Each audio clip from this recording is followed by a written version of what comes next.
Добар ден, почитувани, добре дојдовте во новата сезона емисии. Во денешниот магазин за родителство 0+ месеци на телевизија Телма ќе разјасниме една интересна дилема. Дали новороденче смее да биде во контакт со домашен миленик? На овие простори има бројни предрасуди кога станува збор за децата и животните. Например, не го пипкај кучето, ќе те гризне, или не го гали, ќе добиеш глисти. Или пак едно дете вдиша влакна од мачка и едва ја преживеа. Кога во семејството ќе пристигне нов член, односно бебето, многу животни, пред се мачки и кучиња, завршуваат на улица. Дали е оправдан родителскиот страв? Што не смеете да правите доколку во домот имате бебе и домашен миленик? Кои се позитивните страни, но и негативните на заедничкиот живот помеѓу новороденче, дете, мало дете и домашен миленик? Како миленикот да го запознае тоа бебе, колку време ќе му биде потребно за да се навикне на него? На овие бројни прашања, но верувајте има уште многу други, одговор ќе побараме од доктор Александар Сајковски, специјалист по педиатрија, неонатолог во Аџибадем Систина, и доктор Жарко Радовиќ, ветеринар во Педвет. Започнуваме веднаш.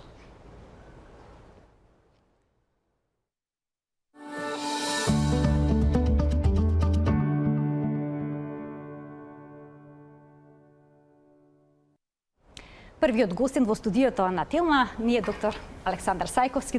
Добар ден, докторе, добре дојдовте во студиото на Телма. Добро најдов и благодарам што ја почнуваме сезоната заедно. Одлична тема, одличен соговорник на оваа тема и дилемата дали треба новороденче да биде во близина на домашен миленик ќе ја разрешиме преку бројните дилеми, вистини, заблуди, факти кои што денеска ги издвоивме во емисијата, вие секако ќе ги прокоментирате. Започнуваме веднаш со првата, која што гласи: присуството на домашен миленик во домот придонесува децата да бидат поздрави и спречува појава на алергии во адултната возраст. Докторе, дали ова вистина или заблуда? Дали бактериите што се присутни кај кучињата и кај мачките можат да му наштетат на имунитетот или пак да го подобрат? Вие го погодивте првото прашање, веројатно со најновите студии изгледа, се изгледа.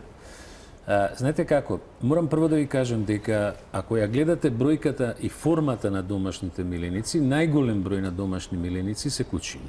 Значи, по некои анализи, статистики кои се правени во Соединените Американски држави, некаде 60 до 65% од домашните миленици се кучиња, остатокот се другите домашни миленици. Меѓутоа, ова модерно време не се само кучиња и мачки, гледате дека има многу различни домашни миленици, дури и диви животни. Ја одма у старт да ви кажам, ја диви животни, тоа би било малце рискантно да се чува.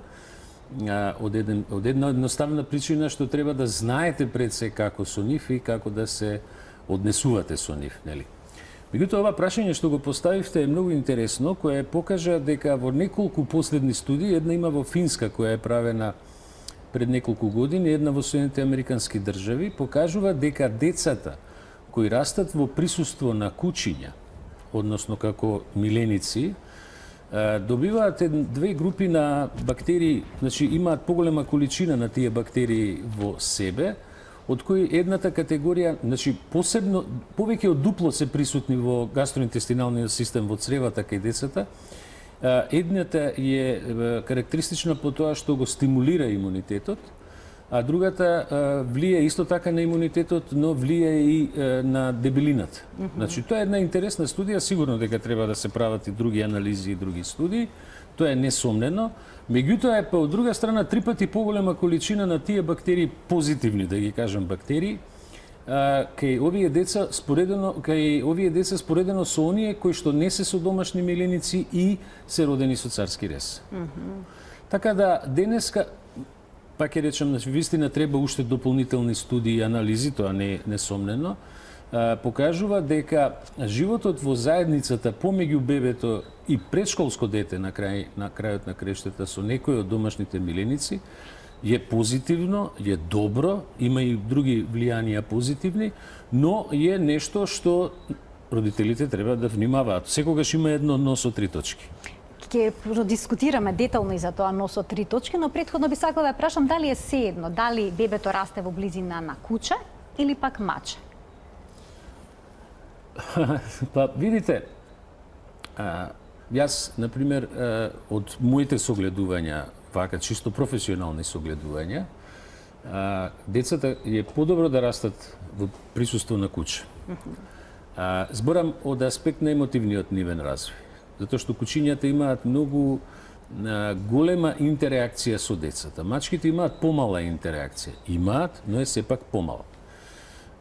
Има тука и нешто што е врзано со хигиената на кучињата и на мачките, кое што исто така треба да го имаат во предвид семејствата и можноста за пренос на одредени инфекции, да кажем. Така, во текот на емисијата и тоа подетелно ќе го продискутираме, но да разјасниме уште една дилема која што вели дека оние деца кои што живеат во дом со кучи имаат помалку респираторни инфекции во споредба со другите деца. Видите, основата на ова што сега го поставивте како прашање и во основа на студиите кои што излагаат со вакви податоци, основата лежи во испитување на имунитетот кај децата. Односно во развој на имунитетот. Она што сега го знаеме, ќе ви дадам одговор сега, ама ќе го поврзам со начинот на животот и со начинот на раѓање. Она што денеска го знаеме, дека ние живееме во симбиоза, во интеракција со повеќе од 100 трилиони микроорганизми на површината на нашето тело и во телото. Тоа е исто со бебињата, исто и со новородените деца, уште за време на бременоста имаат структура на микроорганизми во кои што живеат со нив. Мајката за пороѓај, за време кога ќе дојде породување, во флората прибира голем број на микроорганизми кои бебето треба да ги прими.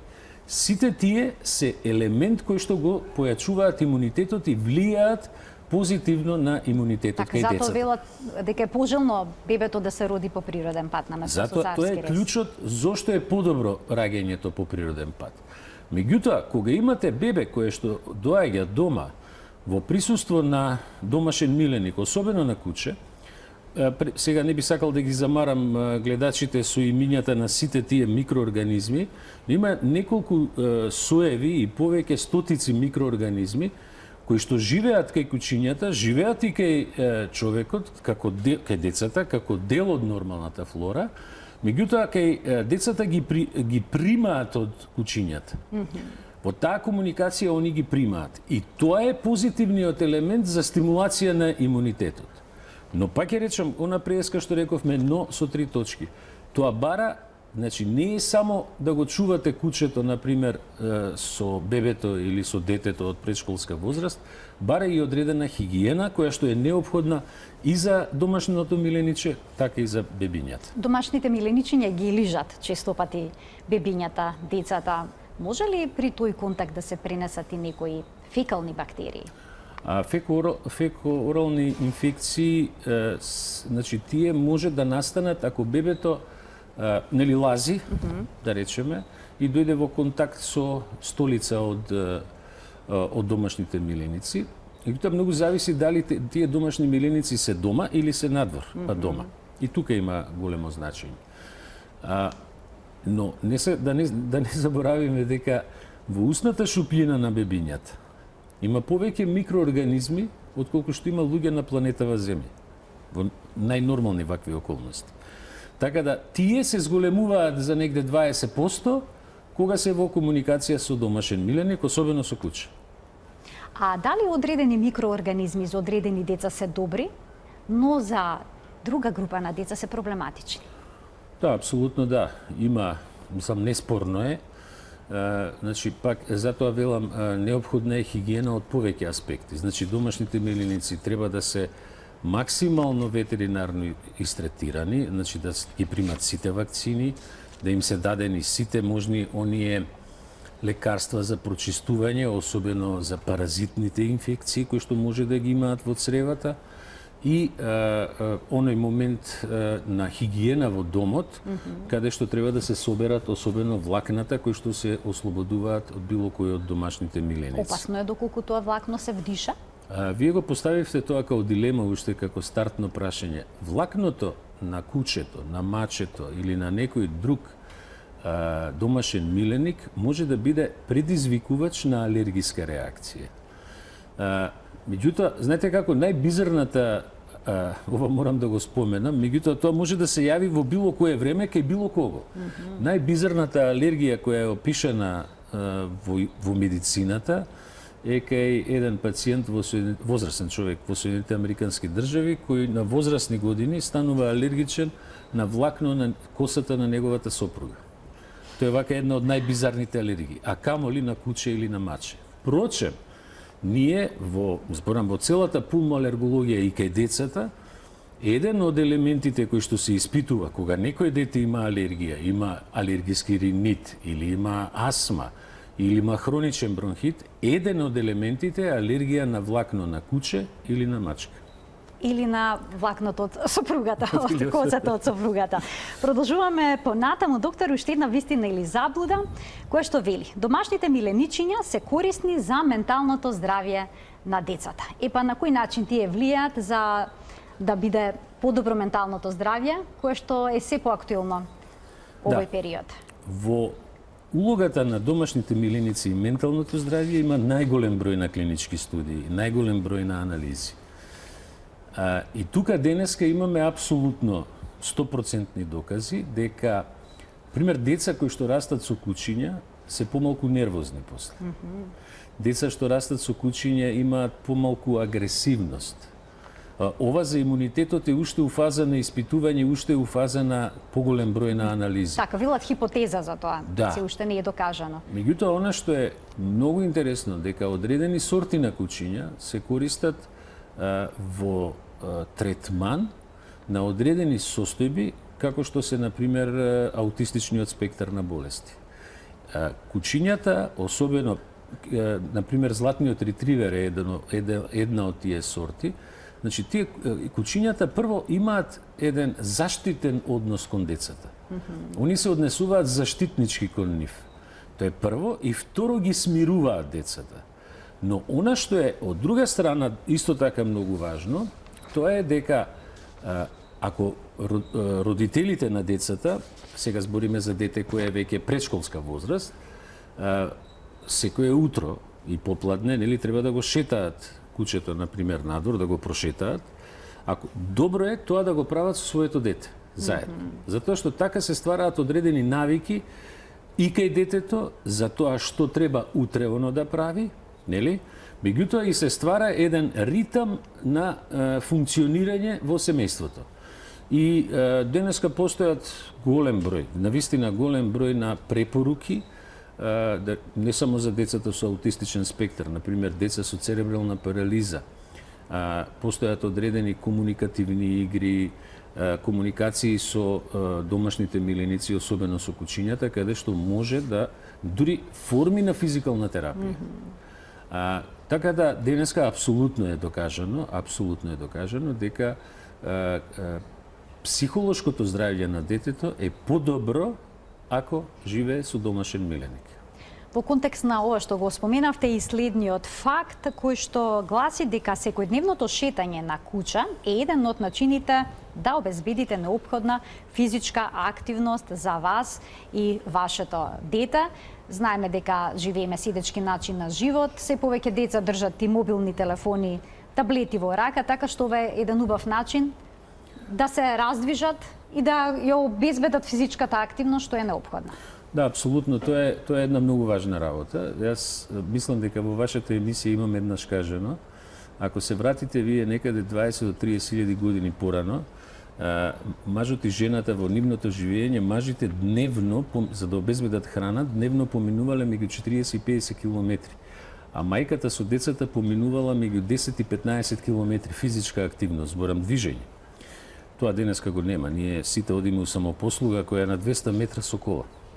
Така да шетањето на миленикот заедно со детето има изузетно добра... Колкава физичка активност препорачувате од детска возраст? Видите, децата се ултраактивни секогаш.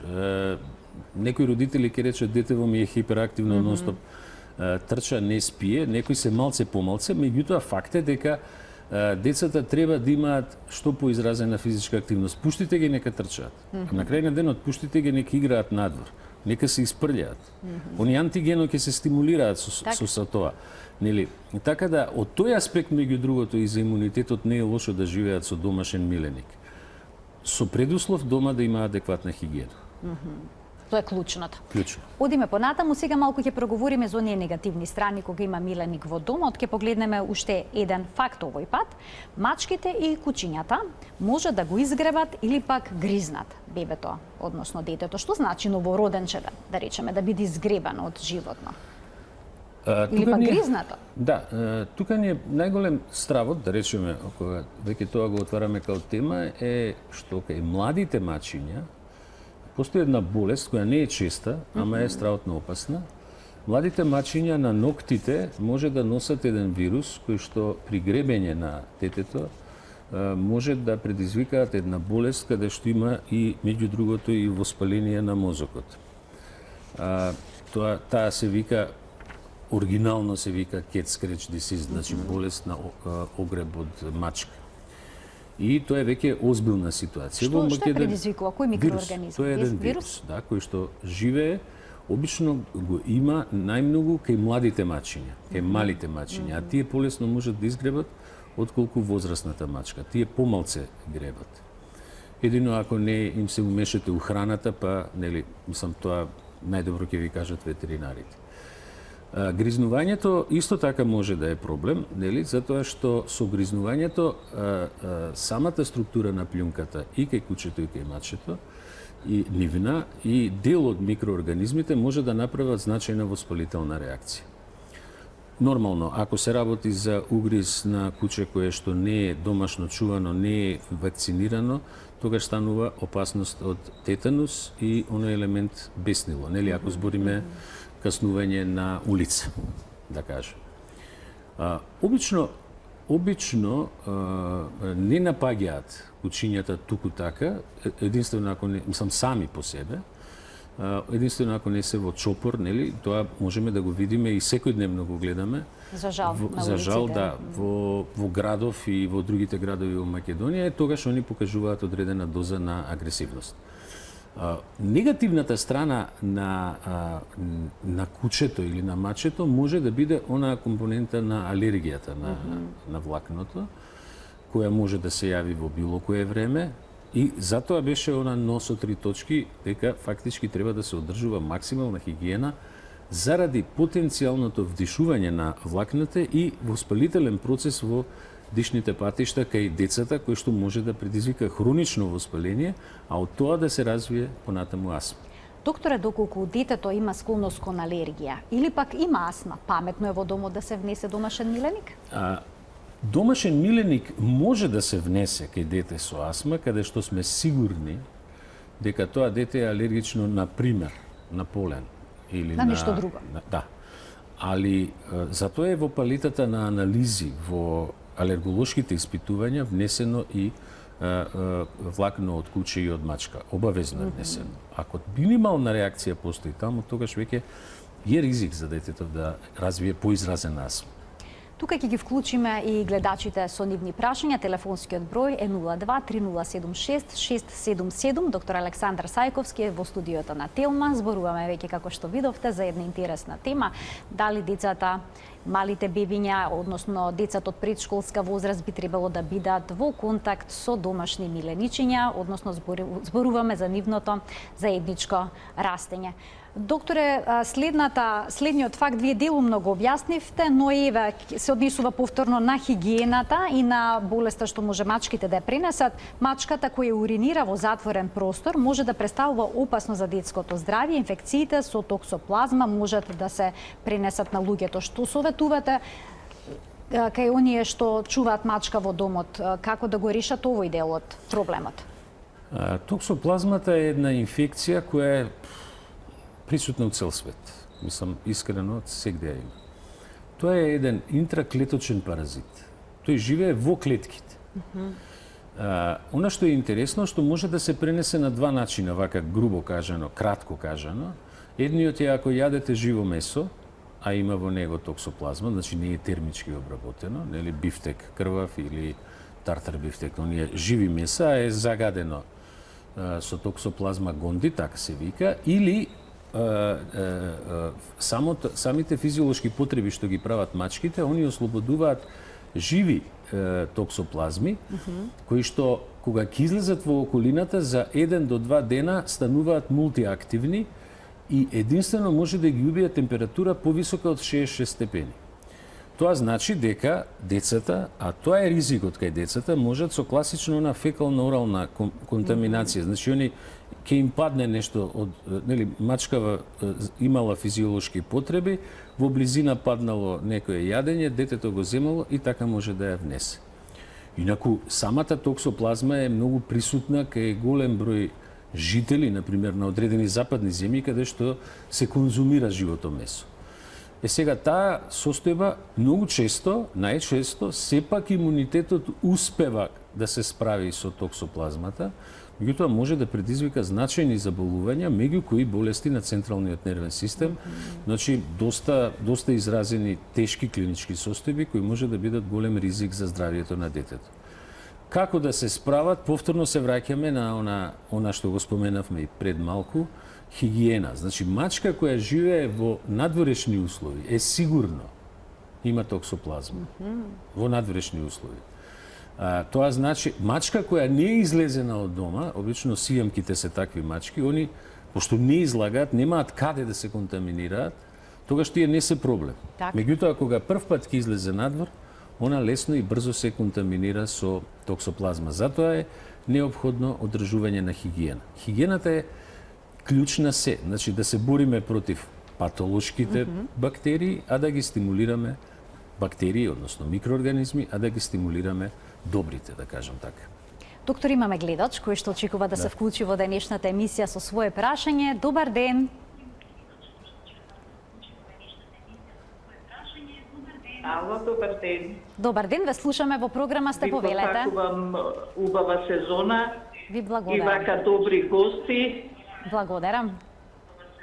И вака добри гости. И посебно го почитувам доктор Сајковски. Јас сум баба на мало бебе од 7 месеца. Сега јас можам да кажам со како јас сум поминала во моето детство со дружба со мачки, сум била љубимец до омажување сум чувала мачки.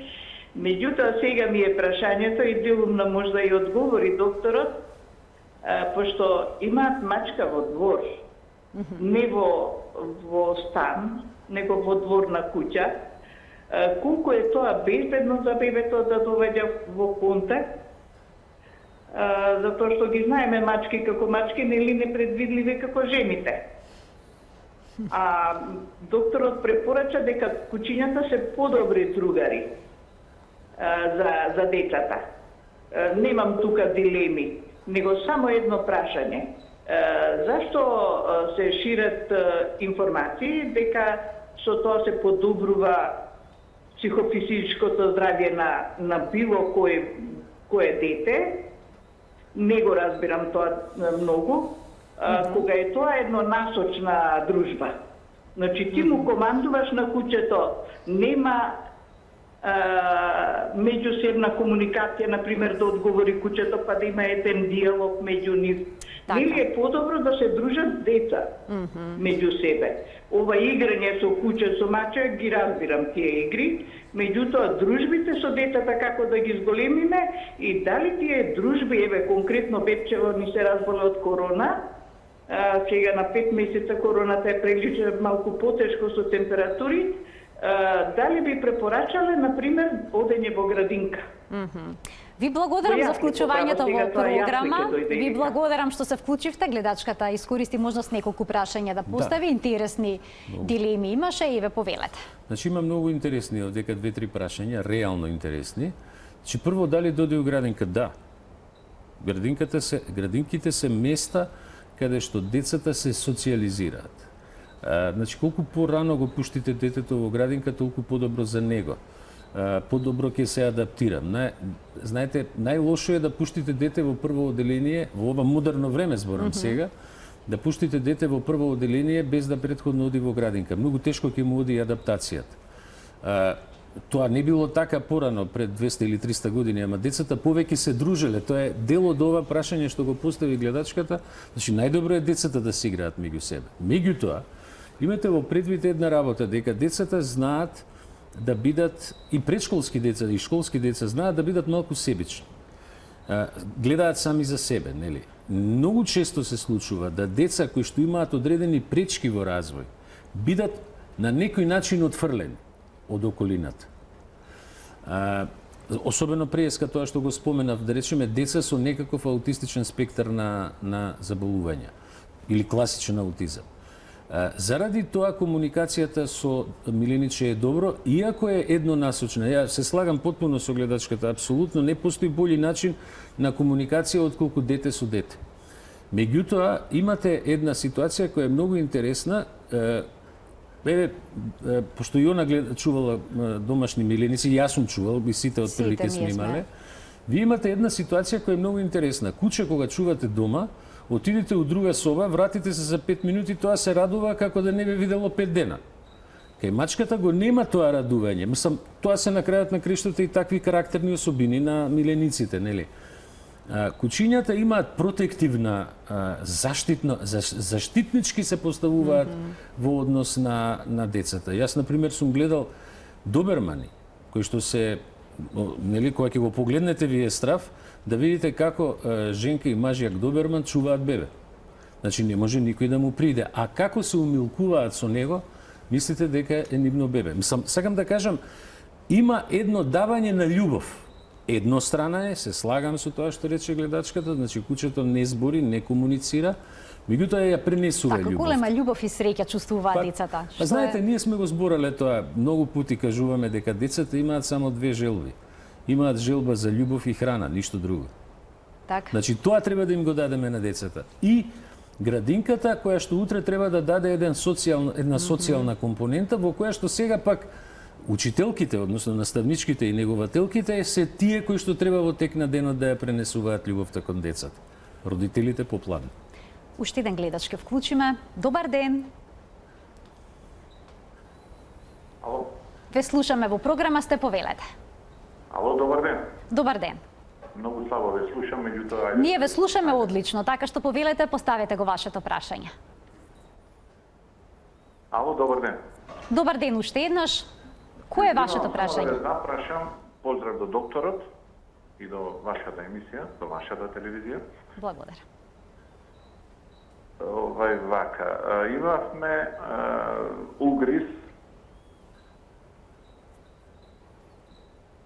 Само ќе ве Имавме угриз од куче, домашно куче, Добро. на девојче. Така. И Само ќе ве замолам да зборувате во континуитет. некој отоки се јави после ова тоа, бевме на лекар и го очистија, као и го очистија, меѓутоа изгледа останало некое парче. Бевме на клиника во Скопје, ми рекоа најверојатно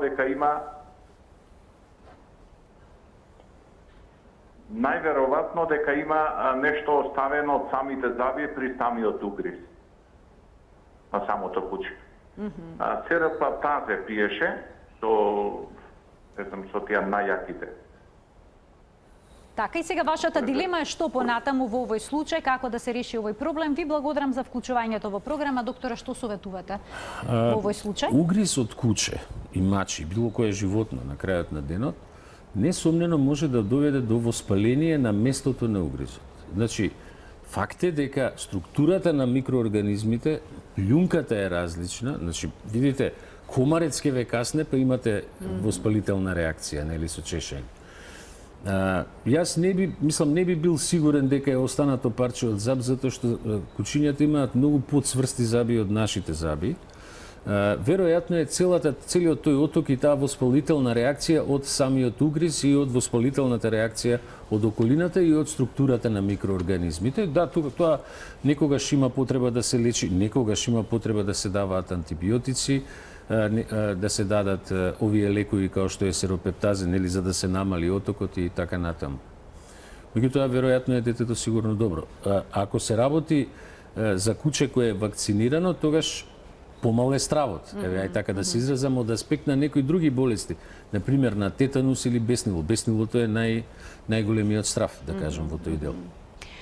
И моето посебно прашање до вас, докторе, во денешната емисија, а не, имаме гледач, сепак тоа нема да биде мое прашање, ќе биде прашање од гледач. Добар ден. Добар ден.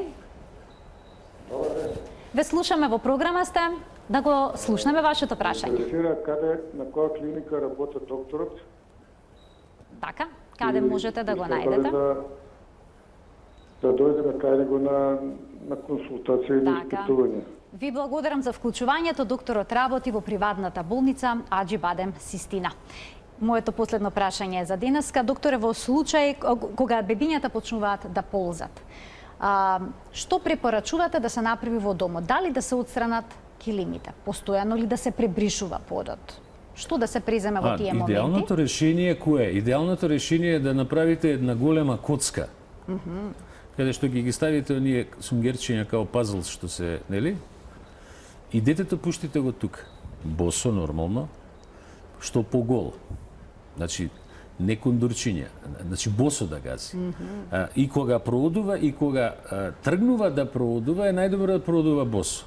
Повеќето купуваат специјални чевлички за проодување. Значи, нема потреба од тоа. Нема потреба. Значи, мислам, реално најдобро сводот на стопалото, мислам, тоа и ортопедите ќе ви кажат, се ако одидете во босо. Миленичето, кучето, ако ви е тука, нека е тука. Мислам, нема проблем. Само треба да се чисти околу, нели, чисто да не летаат многу влакна. Иначе, комуникацијата нека си ја имаат. Зашто да не? Препорачувате ли да растат децата со домашен миленик или не? Па сега, дали да кажам и приватно, јас имам 2 внука кои што живеат со куче. Так, дадовте одговор. Ви благодарам многу за вашето денешно гостување во емисијата. Прекрасни појаснувања, одлично посочување на значењето на контактот со корисните бактерии и здравјето, развојот на имунитетот. Сето тоа беше убаво, прецизно и убаво појаснето. Благодарам и на вас. Почитувани, тука следува еден блок реклами, но не завршуваме во овој дел на емисијата. Ке дознаете и на каков начин миленикот да го запознаете со вашето дете и што доколку тоа покажува знаци на агресивност или пак преголема заинтересираност за бебето. Продолжува магазинот за родителство 0+ месеци. Како бебето да биде безбедно во близина на домашниот миленик, бидејќи и мачките и кучињата може да бидат љубоморни. Секако за овие прашања повикавме ветеринар во студиото, а тоа е доктор Жарко Радовиќ, ветеринар во Петвет. Добре ми дојдовте во студиото на Телма. Добре, најдов, поздрав. Колку често се љубоморни мачињата и кучињата на новиот член во семејството? Па тоа, ние луѓето имаме тенденција да им припишуваме на милениците и на животните нормално наши особини. Љубомора, класично љубомора, значи не може да се каже, али недостиг нормално или особено промена. Многу се битни и кучињата и мачките, мада многу се различити, имаат една тенденција да имаат што е можно помирен живот. Имаат усталени работи, имаат ресурсите да им се под контрола, храна, вода, собственик, место спиење, топло, ладно, сите тие ствари. Сега да речеме кога ќе дојде детето, некои од тие ресурси се менуваат, односно начинот нивни. Затоа најбитно е, многу е битно да речеме, значи како и да ги менуваме работите, да ги менуваме постепено и асоциациите да не бидат директно врзани со самото дете, него да речеме ако некои ствари планираме да ги промениме кога ќе дојде бебето, добро е да тргнеме месец дена порано, да, и да почнеме едноставно да се подготвуваме за тоа све, ако сакаме, не знам сега да направиме некоја рестрикција у однос на пристап на одредени соби, промена на шетање на кучето, кој ќе го шета, кој ќе го храни. Значи уште пред тоа, за да не биде врзано дојде овој и би го наруши ритмот на живот. Да, и онда тогаш значи можат да реагираат нешто повише.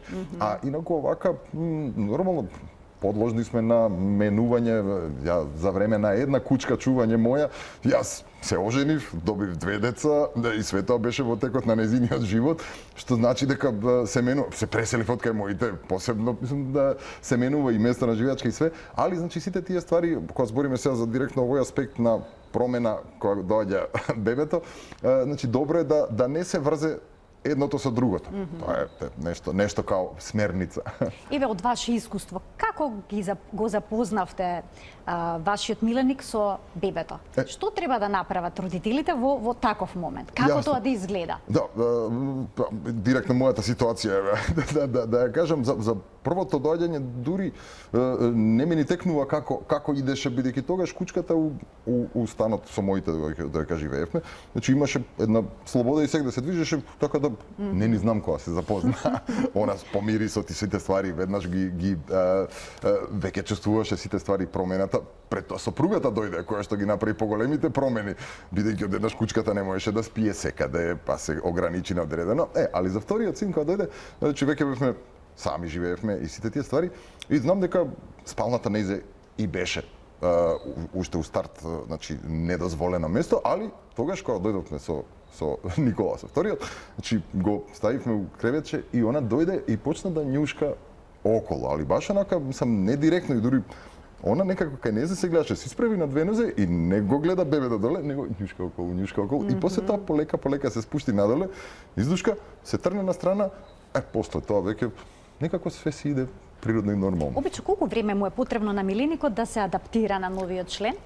Многу е незгодно да се генерализира миленикот, бидејќи сега тука имаме прва работа кучиња мачки, збориме за овие миленициве што се основни.